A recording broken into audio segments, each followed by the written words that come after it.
Hello guys, ഞാനിന്ന് ഒരു ഉഴുന്നുവട പോലത്തെ ഒരു അപ്പം ഉണ്ടാക്കാൻ പോകും കേട്ടോ. അത് ഇങ്ങനെയെന്ന് നമുക്ക് നോക്കാം.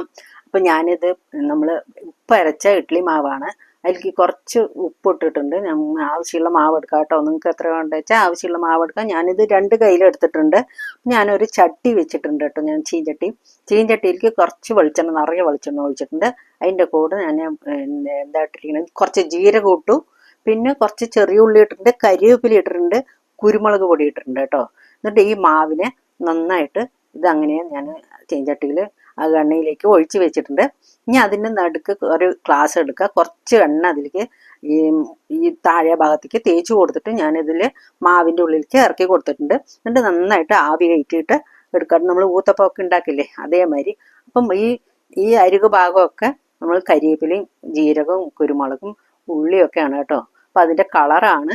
അപ്പോൾ ഇതിനെ നന്നായിട്ട് മൊരിഞ്ഞെടുക്കണം കേട്ടോ. നന്നായി മൊരിഞ്ഞെടുത്ത് ഉഴുന്നുവടയൊക്കെ ദൂരെ നിൽക്കുക. ഉഴുന്നുവട പിന്നെ അതേ ടേസ്റ്റാണ് കേട്ടോ. ഉഴുന്നുവട അതേ ടേസ്റ്റാണ്. അപ്പം ഞാൻ നന്നായിട്ട് ഒന്ന് ഓട്ടയാക്കി കൊടുത്തിട്ടുണ്ട്. അതിൻ്റെ കൂടെ കുറച്ച് എണ്ണ ഒഴിച്ചിട്ട് ഒന്നും കൂടെ തിരിച്ചിട്ട് കൊടുത്തിട്ട് മുറുകെ എടുക്കാൻ വേണ്ടിയിട്ട് വെച്ചിട്ടുണ്ട്. അപ്പം അതിലേക്കൊരു മുളക് അരക്കാട്ടോ. നല്ല ടേസ്റ്റായിട്ടുള്ള മുളക് അരയ്ക്കാം. അതിലേക്ക് ഞാൻ 2 ചെറിയ ഉള്ളി എടുത്തിട്ടുണ്ട്. അതിലേക്ക് വെളുത്തുള്ളി എടുത്തിട്ടുണ്ട്. നന്നായി ചതച്ചെടുത്തിട്ട് കുറച്ച് പുളി ഇട്ടിട്ട് നന്നായിട്ട് ചതച്ചെടുത്തിട്ടുണ്ട്. അപ്പോൾ ഊത്തപ്പം റെഡി ആയിട്ടുണ്ട് കേട്ടോ. അതേ ചീഞ്ചട്ടിയിൽ തന്നെ ആ കടുകും ഉള്ളിയും പിന്നെ കടുകിട്ടിട്ടില്ല, ജീരകം ഉള്ളി എല്ലാം ഇട്ട് ആ എണ്ണയിൽ തന്നെ കുറച്ച് എണ്ണ ഒഴിച്ചിട്ടുണ്ട്. നമുക്ക് കുറച്ച് മുളക് പൊടി ഇട്ട് കൊടുക്കാം കേട്ടോ. ഉപ്പും ഒക്കെ ചേർത്തിട്ട് പുളി, ഉപ്പ്, വെളുത്തുള്ളി, ചെറിയ ഉള്ളി ഇട്ട് നന്നായിട്ട് വറുത്ത് കൊടുക്കുക. ചതച്ചെടുത്തിട്ടുണ്ട് കേട്ടോ. അടിപൊളി ടേസ്റ്റാണ്.